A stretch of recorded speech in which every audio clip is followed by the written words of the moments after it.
Can you lose your home to creditors? Oof. Oof. So this guy right here, the business guy, he's got a YouTube channel, Asset Protection Planners. I just came across this guy. This guy freaking crushes, man.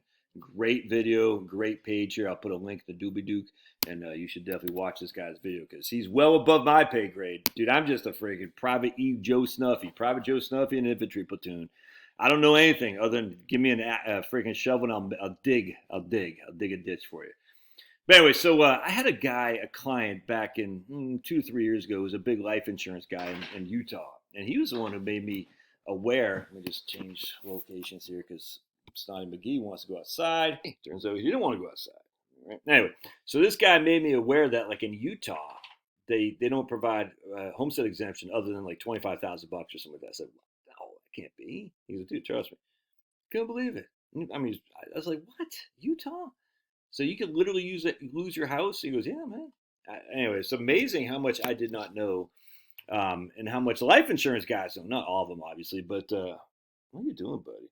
I'll never forget when I first started. I started at Vanguard, cut my teeth there, and then went to Schwab, and I didn't know anything, man. The investment guys are lacking a lot of knowledge. The bankers and the life insurance guys, in my experience, had so much more knowledge than the investment guys. Crazy.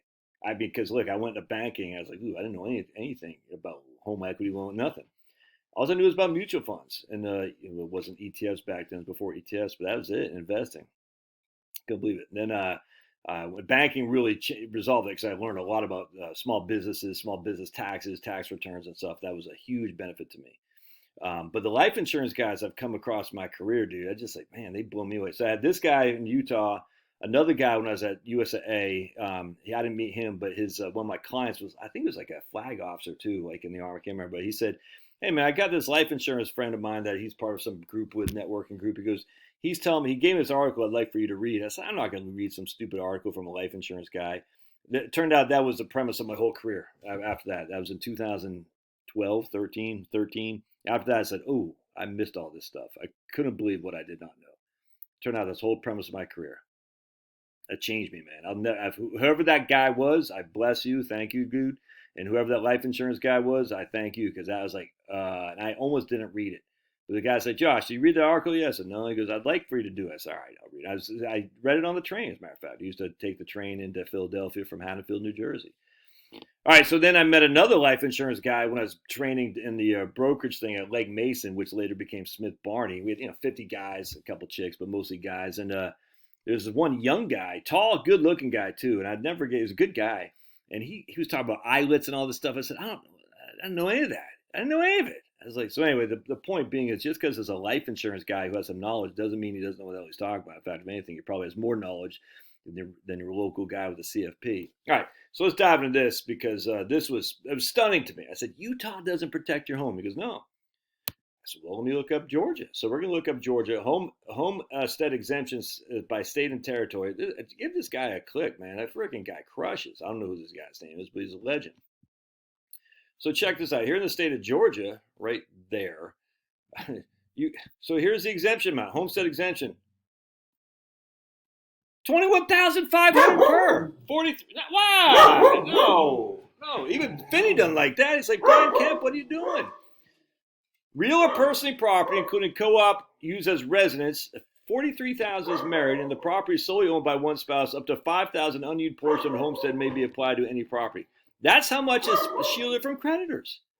It's crazy. Now we're going to go to Delaware. Equity in real property, equity in manufactured home that's debtor's principal residence is right only $125,000 exempt. Now we're going to go to like a couple places. Florida, 100% exempt. DC, 100% exempt. Tejas, 100% exempt. South Dakota, where is it? Where's Texas here? Right there, unlimited. South Dakota, unlimited. Pennsylvania, none. There's no limits on your homestead exemption for lawsuits. Property held as tenancy by the entirety may be exempt against debts owned by one spouse. Tenancy by the entirety, I can't remember what that is, but you have to look it up. Oklahoma, exempt. Look at that. New Jersey, no exemption. Survivorship interest of a spouse in property held as tenancy by the entirety exempt from creditors of a single spouse. So obviously tenancy by the entirety is something important that you want to look at. I just can't. I'm not going to go into this. Joint tenancy rights of survivorship, tenancy by, I forgot all this stuff, but look into it, man, for sure. Missouri, 15,000 is your exemption. Let's look at Maine, where all the cool people are. Only 47,000, or 95,000 if debtor has minor dependents. If debtor is over 60 or physically or mentally disabled, 95,000. Proceeds of sale exempt for 6 months. Louisiana, Kentucky, $5,000. Iowa and Kansas, unlimited. Indiana, Illinois, Idaho, Hawaii. It's crazy, man. It's crazy. Connecticut, 150,000 if you're married. 350,000 Colorado. California, 300 to 600,000 bucks, I guess, depending if you're married or not. Arkansas is unlimited, thankfully. Arizona's 400,000 bucks. I mean, Alabama's 15,000 bucks. But check, do you want to see something funny? What's up, Sniffy Joe? American Samoa. No real property of a Samoan may be subject to sale under a writ or a court to satisfy judgment. Samoan includes American Samoans of at least one half Samoan blood or persons born on other islands of the Pacific Ocean or at least one half Polynesian. So that's not racist. I wonder if Hawaii does the same thing. Hawaii. They don't say anything right there because, you know, Hawaii's 20,000 bucks. No, Pablo's ground up, Finney. Come here. Idaho, $100,000 exemption. Oh, Pablo, you don't have to go up there. That big old mean Finney. Isn't that crazy? Anyway, so I'll put a link in this. Puerto Rico, unlimited exemption. Good job, Puerto Rico. And look at Guam, man. And Guam doesn't make you only be Guam either. So anyway, South Carolina, 116,000. That's crazy to me. That's great. So watch this guy's video. Read this website. This page. I'm stunned by this. And again, you know, I'm not a lawyer. I don't practice law. I don't give you advice on legal stuff. But this makes me start to again reconsider if you should have a freaking umbrella policy at the very minimum. But watch this guy's website or a YouTube channel, and I'd like to know your thoughts. And if you're an attorney out there who's in this, or a life insurance guy who's in this stuff, you know, keep me put some comments on there so Pablo can. Not worried. Pablo's worried about losing his house. I know. Those bad guys are going to get us. He misses his mother. By the way, I'm wearing my Barfield shirt again, 3 straight days. All right. My wife went to the airport on Saturday, so I've wore it Sunday, Monday, and Tuesday. I did change my T-shirt, so I'm smelling fresh.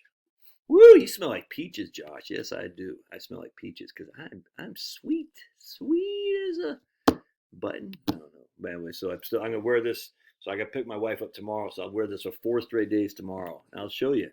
Us men, my wife took my razor. No shaving. I did shower. Give a kiss a big baby. But that's what happens when you're a guy. You just don't need much. You know, having some BLTs here in a few minutes. Some bacon, lettuce, tomato. And I'm just chilling. All right. God bless. We'll see you. Thumbs up down below. Thumbs up.